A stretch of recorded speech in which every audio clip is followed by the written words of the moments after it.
ایک عورت عراق سے آئی، اس کی 5 یتیم بچیاں تھیں، تو اسے ضرورت تھی وظیفے کی۔ اس نے آ کے پوچھا حضرت عمر بن عبدالعزیز کا گھر کہاں؟ تو لوگوں نے فرمایا وہ سامنے جو ٹاٹ اور بوریے کا پردہ لٹک رہا ہے وہ عمر بن عبدالعزیز کا گھر ہے۔ دروازے پہ دستک دی تو ایک عورت اندر برتن دھو رہی تھی۔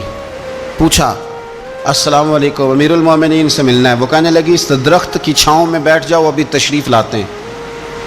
تھوڑی دیر گزری تو حضرت عمر بن عبدالعزیز آئے تو کنویں سے پانی نکال کے نا، سین میں کنواں تھا تو جو جگہ میں مٹی اڑ رہی تھی نا، گرد اڑ رہی تھی، ہوتا ہے نا عصر کے بعد لوگ پانی پھینکتے ہیں، وہاں پانی پھینکنے لگے، چھڑکاؤ کرنے لگے۔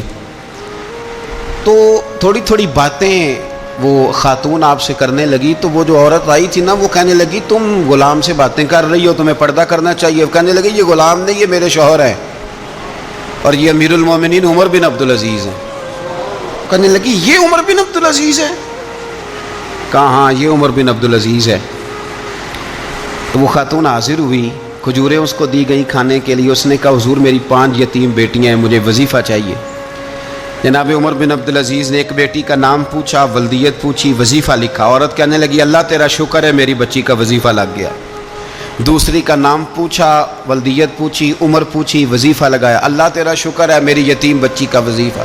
4 بچیوں کے وظیفے عمر لکھتے رہے، خاتون اللہ کی حمد کرتی رہی۔ 5ویں کا لکھنے لگے تو کہنے لگی میں نے زمانہ بڑا دیکھا ہے پر عمر بن عبدالعزیز تیری طرح کا بندہ نہیں دیکھا۔ آپ فرمانے لگے اب میں 5ویں کا وظیفہ نہیں لکھتا، 4 کا وظیفہ جا کے گورنر سے منظور کرا لے اور 4 کو کہنا تھوڑا تھوڑا 5ویں کو بھی دے دے۔ حضور کیوں نہیں لکھتے؟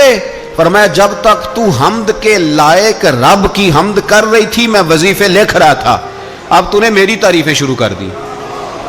اپنی تعریف پر کیسے وظیفہ لکھوں؟ وہ تو حمد کے لائق ہے، اس کی حمد ہونی چاہیے، لیکن میں اپنی تعریف پر، اپنی خوشامد پر میں نہیں لکھتا۔ جا اللہ تعالیٰ تیری لیے بہتری کرے۔ وہ خاتون کہتی ہے میں وہاں سے آئی، مجھے مہینوں لگ گئے، سفر لمبا تھا، عراق پہنچی تو عراق کے گورنر کو جب میں نے وہ روکا دیا تو ان کی چیخیں نکل گئی، تڑپ کے روئے۔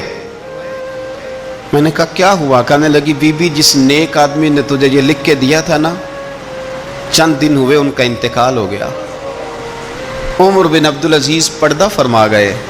وہ خاتون پھر روئی، کہنے لگی یتیم بیٹیوں کا اب کیا بنے گا، اس رکے کا کیا بنے گا؟ تو آپ فرمانے لگے بی بی جب امیر عمر بن عبدالعزیز جیسا ہو تو گورنروں کو بھی اللہ کچھ توفیق دے ہی دیتا ہے۔ اگر انہوں نے تیرا وظیفہ زندگی میں لکھا تھا تو فکر نہ کر، جب تک میں زندہ رہوں گا وظیفہ پہنچتا رہے گا۔